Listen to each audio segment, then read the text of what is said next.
हमने शुरुआत में ही सवाल उठाया था कि क्या होर्मुज़ लॉक होने के बाद पाकिस्तान में होने वाले दूसरे राउंड की शांति वार्ता फेल हो जाएगी।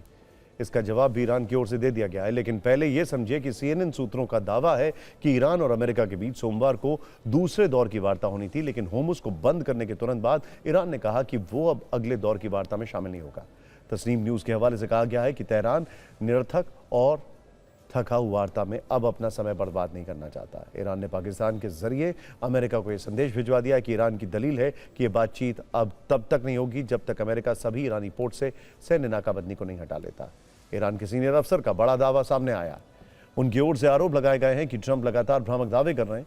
ट्रंप के बयान से कूटनीति कमजोर हो रही है, अमेरिका से बातचीत विफल हो सकती है। ईरान के इस कड़े रुख पर पाकिस्तान से भी प्रतिक्रिया आई है। पाकिस्तान के विदेश मंत्री ने बयान जारी किया है, कहा है कि हमें अब भी अमेरिका और ईरान के बीच समझौता होने की उम्मीद है।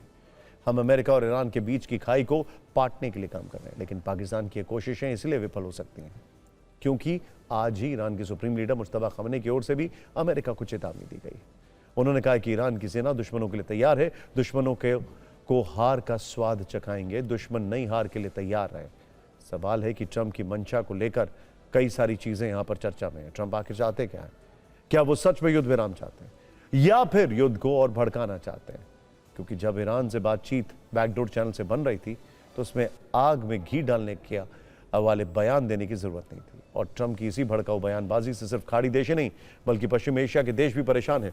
होर्मुज़ बंद होने से वहां कैसी हलचल है, एक्सपर्ट सोमवार की शांति वार्ता पर क्या कह रहे हैं, ये न्यूज रील देखते हैं। इस बीच अमेरिका और ईरान की ओर से जंग की तैयारी तेज हो चुकी है। अमेरिका के सबसे बड़ा aircraft carrier USS Gerald Ford की पश्चिम एशिया में वापसी हुई है। रेड सी में यूएसएस जेरार्ड फोर्ड की तैनाती की गई है। जेरार्ड के बेड़े में यूएसएस महान और यूएसएस विंस्टन चर्चिल जैसे विनाशक युद्धपोत शामिल है। ईरानी हमले में आग लगने के बाद यूएसएस जेरार्ड फोर्ड लौट गया था, जबकि ईरान की तरफ से डेवलपमेंट यह है कि वो अमेरिका से फिर से युद्ध की तैयारी कर रहा है, नए सिरे से मिसाइल बेस तैयार कर रहा है, क्षतिग्रस्त बेस को फिर से बना रहा है। अमेरिकी हमलों में ईरान के अंडरग्राउंड बेस तबाह हुए थे।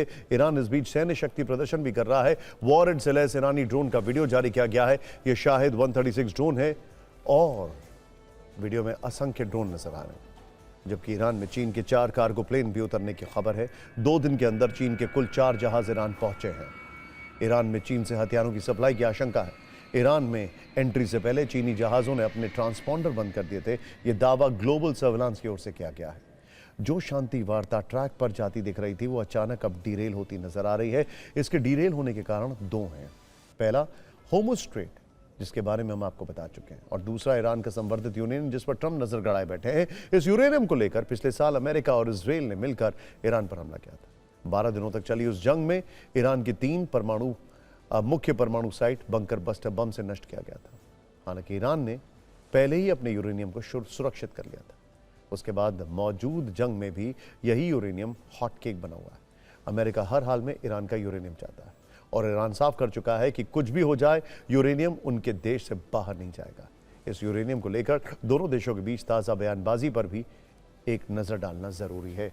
ट्रंप का कहना है कि ईरान के पास कोई भी परमाणु हथियार नहीं होना चाहिए। ईरान के विदेश मंत्रालय के प्रवक्ता इस्माइल बकाई का कहना है कि यूरेनियम उनके लिए मिट्टी जितना पवित्र है। ट्रंप ने ताज़ा धमकी दी है कि वो हर हाल में ईरान से उसका यूरेनियम छीन कर मानेंगे, जिस पर ईरान का पलटवार है कि ईरान का संवर्धित यूरेनियम किसी भी सूरत में उनके देश से बाहर नहीं जाएगा। ये सिर्फ बयानबाजी नहीं है बल्कि एक नई तरह की जंग की शुरुआत है। अमेरिका की तरफ से लगातार दबाव बनाया जा रहा है। संदेश साफ है कि अगर समझौता नहीं हुआ तो हालात और बिगड़ सकते हैं।